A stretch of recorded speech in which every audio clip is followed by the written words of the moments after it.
इसको जो सुनते हैं, कहते हैं, उनकी कभी पराजय नहीं हुआ करती है। राजा नृग की कथा बता रहे हैं। ये बड़े दानी थे, बड़े धर्मात्मा थे। एक बार यदुवंशी बालक खेलते हुए एक उपवन में गए। वहां पर प्यास लगी, एक कुएं में झांकने लगे तो एक बड़ा भारी गिरगिट दिखाई दिया। उसको देख करके निकालने की कोशिश करने लगे, लेकिन निकाल नहीं पाए। उन्होंने लौट करके द्वारका में जाकर श्री कृष्ण को सारा वृतांत बताया। श्री कृष्ण के साथ में आ गए और उन्होंने उस गिरगिट को निकाल दिया। कृष्ण के स्पर्श से वो गिरगिट योनि से छूट करके बड़ा सुंदर उसका रूप बन गया। भगवान पूछने लगे, भाई तुम कौन हो, किस कारण से तुमको ये गिरगिट योनि मिली? उसने अपना परिचय दिया, महाराज मैं पहले ये नृग नाम का राजा था। मैंने बहुत गौएं दान की।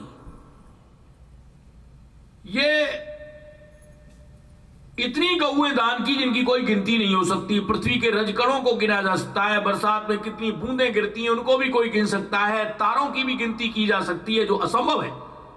लेकिन मैंने इतनी गौएं दान की जिनकी कोई गिनती नहीं हो सकती। एक बार एक संतोषी ब्राह्मण थे, उनकी एक गाय हमारी गायों में आ गई। रोजाना दान करते रहते थे।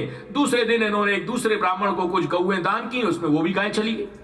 जब वो गायों को लेके जा रहे थे तो पहले वाले ब्राह्मण ने अपनी गाय को पहचान लिया और उनसे कहा कि गाय तो हमारी है, हमारी गाय को तुमने चुराया है। दोनों में विवाद हुआ। उन्होंने कहा कि भाई हम क्यों चुराने लगे, हमको तो राजा ने दान की है। दोनों का विवाद राजा के पास में पहुंचा। पहले वाले ने चोरी का आरोप लगाया, दूसरे ने कहा कि हमको दिया है। राजा ने पहले वाले ब्राह्मण को समझाया, अनुनय विनय किया, महाराज आप इस आग्रह को छोड़ दीजिए, हम आपको एक गाय के बदले में 1,00,000 गऊ और दे देते हैं। तो ब्राह्मण ने कहा अगर तुमको देना ही है तो हमारी गाय को लौटा दो, हमें 1,00,000 से क्या करना है। दूसरे वाले ब्राह्मण को समझाया, महाराज आप इस आग्रह को छोड़ दीजिए, हम आपको 1,00,000 से और अधिक गऊ दे देते हैं। बोले लेंगे तो हम इसी को लेंगे, तो हमारी प्रतिष्ठा का सवाल हो गया, नहीं तो इनको भी धर रखो, बाकी की गायों को भी छोड़ के चले गए। निर्णय कोई हो नहीं सका। इसी बीच में राजा का शरीर पूरा हो गया। यद्यपि राजा का लक्ष्य नहीं था, लेकिन अनजाने में भी वो जो ब्राह्मण की जो गाय रह गई थी उनके पास में जो दान कर दिया तो उनकी रही, वो उनको छोड़ के चले गए। इस वजह से उनको गिरगिट योनि में जाना पड़ा। इससे यह शिक्षा मिलती है कि ब्राह्मण की वस्तु कैसे भी रहे उसको अपने उपयोग में नहीं लेना चाहिए बिना ब्राह्मण की इच्छा के। और जो लोग अपने उपयोग में लेते हैं, जबरदस्ती जो हरण कर लेते हैं, तो वो समझ लो वो गिरगिट योनि को ही प्राप्त होते हैं। अब आगे एक प्रश्न आता है कि भाई ये इतने बड़े धर्मात्मा थे तो फिर ये गिरगिट क्यों बने? देखो एक महत्वपूर्ण बात आपको बताएं, कितना भी बड़े से बड़े धर्म का अच्छी तरह से निष्ठापूर्वक पालन किया जाए, अगर उस धर्म का लक्ष्य भगवान की प्रसन्नता नहीं है तो श्रम एवं केवलम, वो मात्र परिश्रम है। राजा नृग ने बहुत दान किया, बहुत दान किए थे, लेकिन उनका लक्ष्य भगवान को प्रसन्न करना नहीं था, ऊंचे लोगों की स्वर्ग आदि की प्राप्ति का लक्ष्य था। इसलिए जाकर के वो एक गिरगिट योनि में बने थे। एक बार की बात है, बलराम जी ब्रज में आए। इनसे मिलकर के सभी ब्रजवासी बड़े आनंदित हुए, कृष्ण की कुशलता पूछे और ये 2 महीने तक ब्रज में रहे। अपने यूथ की गोपिकाओं के साथ में रासक्रीड़ा किए। बलराम जी ने कालिंदी को बुलाया, वो नहीं आई। एक कुपित होकर के उनको अपने हल से खींचने लगे, घबरा गई, स्तुति करने लगी, प्रभु मैं आपके प्रभाव को नहीं जान सकी, आप परम ऐश्वर्यशाली हैं, आपके अंश मात्र से शेष जी इस पृथ्वी को धारण करते हैं। बहुत स्तुति किए। अंत में फिर उन्होंने यमुना जी में यथेष्ट विहार किया है। बोलो यमुने महारानी की। जब ये बलराम जी ब्रिज में गए थे तो पीछे से एक करुष देश के राजा जिनका नाम था पौंड्रक, जिनको मिथ्या वासुदेव भी कहा जाता है, उन्होंने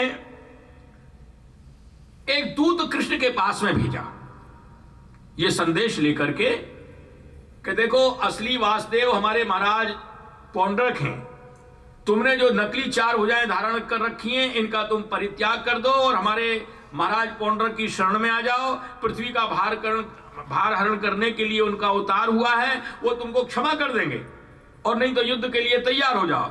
ये बात सुनकर के द्वारका में जितने लोग थे सब हंसने लगे। कृष्ण बोले कि भाई अब हम क्या कहें, जब हम आएंगे तभी इसका निर्णय हो जाएगा। श्री कृष्ण अपने साथ में सेना लेकर के गए, देखा तो सच में वो एकदम कृष्ण जैसा ही उसने रूप बना रखा था, चारों भुजाओं में शंख चक्र पद्म धारण किए हुए।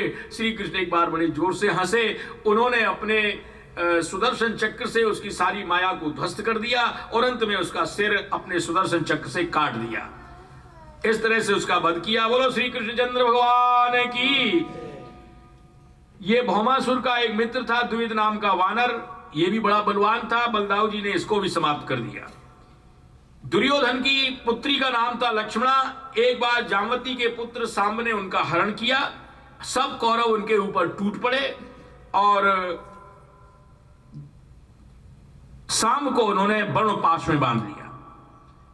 द्वारका में नारद जी के द्वारा यह समाचार पहुंचा। श्री कृष्ण ने बलदाऊ जी से कहा, क्योंकि दाऊ जी इनके ज्यादा पक्षधर थे। बोले कोई बात नहीं, हम जाकर के सब मामला शांत कर देंगे। दाऊ जी आए, सुनकर के सभी कौरव उनसे मिलने के लिए पहुंचे, दंडवत प्रणाम किए। दाऊ जी ने कहा, देखो भाई तुम लोगों ने बड़ा गड़बड़ काम किया है, अकेले शाम के ऊपर सबके सब टूट पड़े, ये तो अच्छी बात नहीं है, कोई वीरता की बात नहीं है। अकेला है तो अकेले युद्ध करना चाहिए और ऐसा हमको काम नहीं करना चाहिए जिससे कि महाराज उग्रसेन की प्रतिष्ठा में धब्बा लगे। इतना सुनते ही एकदम तिल मिला गई। ये तो कौरवादी बोले, अरे देखो काल की गति कैसी विचित्र है, आज हमारे पांवों की जो जूती हमारे सिर पे चढ़ना चाह रही है। ये बात दाऊ जी को भी अच्छी नहीं लगी कि हम इनके जूती हो गए, ये हमारे सिर हो गए। समझ तो रहे थे दाऊ जी सब। बोले तो बड़े मदान हो रहे, इनका अभी इलाज किया जाएगा। दुष्ट लोग कभी शांति की बात नहीं चाहते हैं, उनका एक ही इलाज है, तेषाम ही प्रशमो दंडा पशुनाम लगड़ो यथा। जैसे पशुओं को डंडे से पिटाई की जाती है तब उनकी अकल ठिकाने आती है, इसी तरह से दुष्टों का इलाज होता है। बोले अभी मैं इनको ठीक किए देता हूं। अब तो लिए हल से हस्तिनापुर को खींचने लगे, सब घबरा गए। बोले हमारा राज्य भी गया और हमारी जान भी गई। लक्ष्मणा को आगे करके शाम को लेकर के दाऊ जी की शरण में आए। बोले महाराज ये आपके पुत्र शाम और ये आपकी पुत्रवधू लक्ष्मणा, हमारे अपराध को क्षमा करें। उनका विवाह कर दिया, बहुत कुछ सामान उनको दहेज में दिया, अपने आप ही द्वारका भिजवा दिया।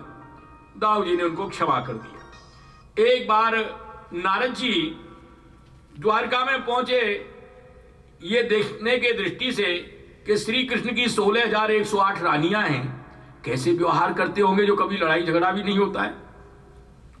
वहां जाकर के देखा तो अलग अलग महल हैं सभी रानियों के, अलग अलग महल में सब विराज रहे हैं। श्री कृष्ण भी अलग अलग रूप से वहां पर रहते। उन्होंने देखा कहीं तो प्रभु आए हुए अतिथियों का स्वागत कर रहे हैं, कहीं यज्ञ कर रहे हैं, कहीं पाठ पूजा कर रहे हैं, कहीं शिक्षा दे रहे हैं शस्त्र की, तो कहीं शास्त्र की शिक्षा दे रहे हैं।